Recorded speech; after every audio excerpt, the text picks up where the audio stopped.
Tak ahojte priatelia, vidíme sa zase na ďalšom dni na Via Slovakia.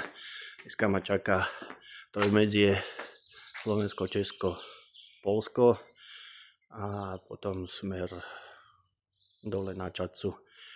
Budem spať u kamaráta, u kolegu dneska, takže mám one. Toto je prístrešok, kde som spal. Vlastne tuto na zemi som spal, takže je to taký je tu aj latrína, takže nejakého tam za mňou tam je nejaký bunker a tu je latrínka. Takže teraz pokračujem, takto musím sa zase vrátiť troška na trasu, lebo som včera zošiel kvôli tomuto ubytovaniu. Takže teraz nejakých možno kilometr 2 sa budem musieť vrátiť a budem pokračovať zase po hranici. Tak zatiaľ, čaute.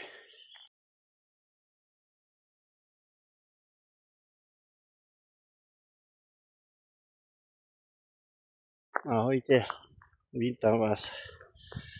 Práve som dorazil na trojmedzie Slovensko, Česko, Poľsko. Takže oficiálne som dorobil severnú časť hraníc, takže teraz už len po západnej hranice s Českom smer Bratislava dorobiť cestu. Tam tým smerom je Poľsko. Tam sú nejakí ľudia, tam žijú, to není nič. Takže uvidíme. Natočím to ešte z iného pohľadu. Takže majte sa. Takže severná časť je dokončená, takže už len západná. Čaute.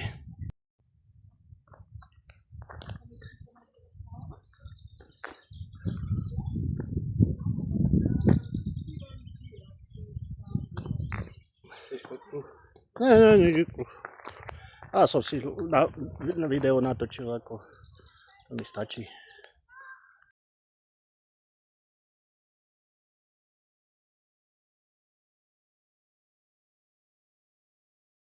Tak pre chvíľu tam bola slovenská strana, tak tu je Poľská republika.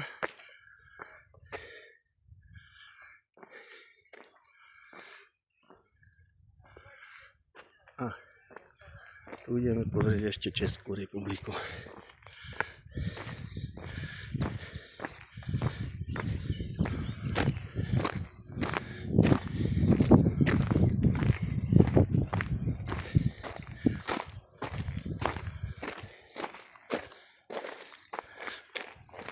Tu je Česká republika.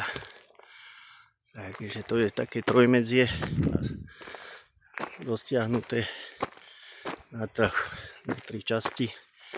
Takže tu sa vrátim ešte k tej poľskej. A vlastne slovenská časť je tam za tým prístrežkom.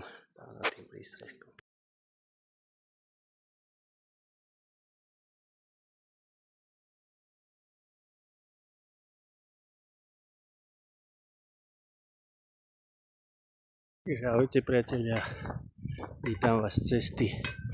Pôvodne som mal ísť tadiaľ po kopcoch do Svrčinovca a vybral som si takto po cyklotrase popri železnici do Svrčinovca, kde dneskajšiu etapu ukončím. Príde pre mňa kamarát Čadce, teda kolega z roboty a prespím u neho. A zajtra zase sa vydám na cestu, takže zajtra ma čaká nejakých 28 km, dneska to bude nejakých 24, možno 25. Len 25 km, troška som pomenil trasu. Ako po trojmedzie som išiel podľa itineráru, ale potom som to troška pomenil, aby som nemusel sa tam po tých kopcoch v takom horúčave motať. Tak hovorím ešte raz, ďal po kopcoch som mal ísť a prísť potom od spodu do Svrčinovca. Takže na dneska všetko. Čaute, uvidíme sa zajtra.